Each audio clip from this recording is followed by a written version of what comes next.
Muslims, like Christians and Jews, consider themselves spiritual descendants of Abraham. 1.5 billion people in this world are Muslims. 250 million of them are Arabs, and over 1.2 billion are non-Arabs. There are Chinese Muslims, European Muslims, American Muslims, Latino Muslims. 1 out of every 5 people in this world is a Muslim, which is enough reason to learn about Islam. It is important to realize that Islam is not just a religion, but it is a complete, comprehensive way of life. It's not something that we only do on Fridays, but it carries over into our workplace, our families, our communities, and our friends. Linguistically, in the Arabic language, the word Islam comes from the root word salama. And from this root, you can have 3 different words with 3 different meanings. The first one is submission, the second one is purity, and the third one is peace. Submission, purity, and peace. Surprisingly, the word Islam Islamically carries those 3 meanings. The word Islam Islamically means that if any person fully submits himself or herself to the will of God and worships God purely without any association with God, worships God alone, he or she should live in peace and harmony in this life and in the hereafter. So the word Muslim in the Arabic language doesn't mean literally a follower of Prophet Muhammad.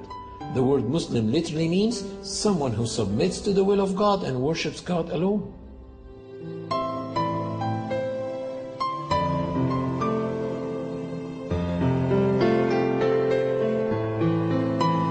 Muslims feel they are in harmony with the universe because the Quran mentioned several times that everything around them is submitting to the law of God and worshiping Him, while they are also worshiping and submitting to God. Do you not see that Allah is the one who is praised by all those who are in the heavens and in the earth? The very birds praise Him as they wing their flight. Each one knows its prayers and how to praise Him, and Allah has full knowledge of all their actions. The Quran stresses on the point of living in a worshiping universe, wherein every single being worships God in its own way, which may not be comprehended by man.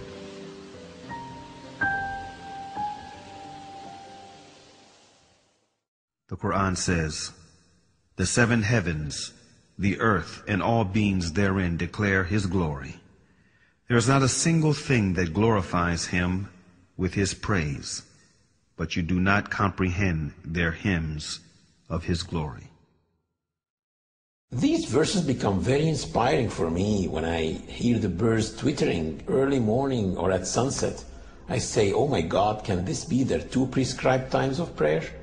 Or when I go to the lake and I see the ducks swimming in a V shape like that, I say, can this be a congregation prayer that they do? And this duck in the front, can it be the Imam duck? I look at the creation like musicians in a concert. Each one is playing one instrument, but at the end, all of them are contributing to the same tune. The universe is in harmony.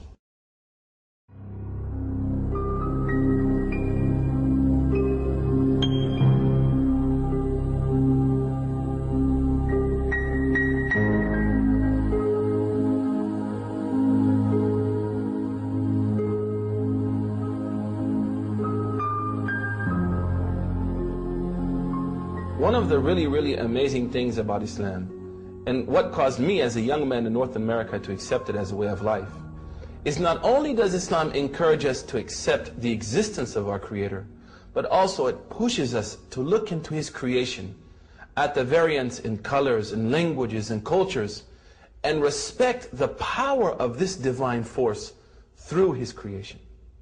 One of the most basic facts in Islam and most important beliefs is that there is a Creator. And one of the ways of recognizing His existence and mightiness is by studying creation. The Creator said to those who believe and those who do not believe in the Quran, "In the creation of the heavens and the earth, and in the alternation of the night and the day, there are signs for people of understanding."